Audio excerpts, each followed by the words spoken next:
বাংলাদেশে দ্বাদশ জাতীয় নির্বাচন আসন্ন, চলছে রাজনৈতিক দলগুলোর জোরদার প্রচারাভিযান। এই পরিস্থিতিতে নির্বাচনী ময়দানে নামল সেনা। আগামী 10 জানুয়ারি পর্যন্ত মোতায়েন থাকবে সেনাবাহিনী। আগামী 7 জানুয়ারি বাংলাদেশের জাতীয় নির্বাচন। এই নির্বাচনকে সামনে রেখে রাজনৈতিক দলগুলো যেমন জোরদার প্রচার অভিযান চালিয়েছে, পাশাপাশি বাংলাদেশ নির্বাচন কমিশন অহিংস, সুষ্ঠু এবং শান্তিপূর্ণ ভোট আয়োজন করার ক্ষেত্রে ইতিমধ্যে ব্যাপক পদক্ষেপ গ্রহণ করেছে।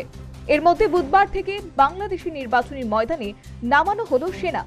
বাংলাদেশ নির্বাচন কমিশনের সিদ্ধান্ত অনুযায়ী রাষ্ট্রপতি মোহাম্মদ শাহাবুদ্দিন সেনা মোতায়েনের অনুমতি দিয়েছেন।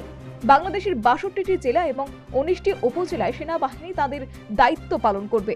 এছাড়া পার্বত্য চট্টগ্রামের অঞ্চলের জন্য প্রস্তুত রাখা হয়েছে বিমান বাহিনীর হেলিকপ্টার। সীমান্তে বিজিবি এবং উপকূলে কোস্ট গার্ডের সঙ্গে থাকবে সেনাবাহিনী। সীমান্তবর্তী 45টি উপজেলায় বিজিবি এককভাবে দায়িত্ব পালন। উপকূলীয় জেলা উপজেলায় নৌবাহিনীর উপর দায়িত্ব থাকবে। এই পরিস্থিতিতে বিভিন্ন নাশকতার সঙ্গে যুক্ত মাস্টার মাইন্ডদের পাকড়াও করা হয়েছে বলে জানালেন ঢাকা মেট্রোপলিটন পুলিশের টিটিসি প্রধান আসাদুজ্জামান। বিভিন্ন জায়গায় ট্রেনে নাশকতার ঘটনা ঘটেছে। সবচেয়ে বড় দুইটি ঘটনা, যার একটি ইতিমধ্যে আমরা এই মাস্টার মাইন্ড সহ যিনি কেটেছে তাকে গ্রেফতার করতে সক্ষম হয়েছে। আরেকটি ঘটনা যেটা তেজগাঁও রেলওয়ে স্টেশনে আগুনে পুড়িয়ে মা এবং শিশু সহ 2জন এবং বাকি আরো 2জন সহ 4জন ওই ঘটনায় অগ্নিদগ্ধ হয়ে নিহত হয়েছেন। সেটাকে আমরা কাজ করছি। আমরা আশা করি সেটাও আমরা উদ্ঘাটন করতে সক্ষম হব এবং এই ট্রেনে যাতে ফার্দার নাশকতা না ঘটে সে লক্ষ্যে আমাদের। এর মধ্যে সাধারণ নাগরিকদের প্রত্যাশা আবার প্রতিষ্ঠিত হবে প্রধানমন্ত্রী শেখ হাসিনার নেতৃত্বাধীন আওয়ামী লীগ। জননেত্রী শেখ হাসিনা আমাদের পদ্মা সেতু করে দিয়েছে, যেটি এই বাংলার মানুষের স্বপ্ন ছিল, দক্ষিণাঞ্চলের স্বপ্ন ছিল। আপনারা দেখেছেন যে মেট্রো রেল করেছে, যে মেট্রো রেলটি এখন ঢাকাবাসীর জন্য অনেক বেশি একটি সুবিধার যানবাহন হিসেবে পরিচিতি পেয়েছে, জনপ্রিয়তা পেয়েছে।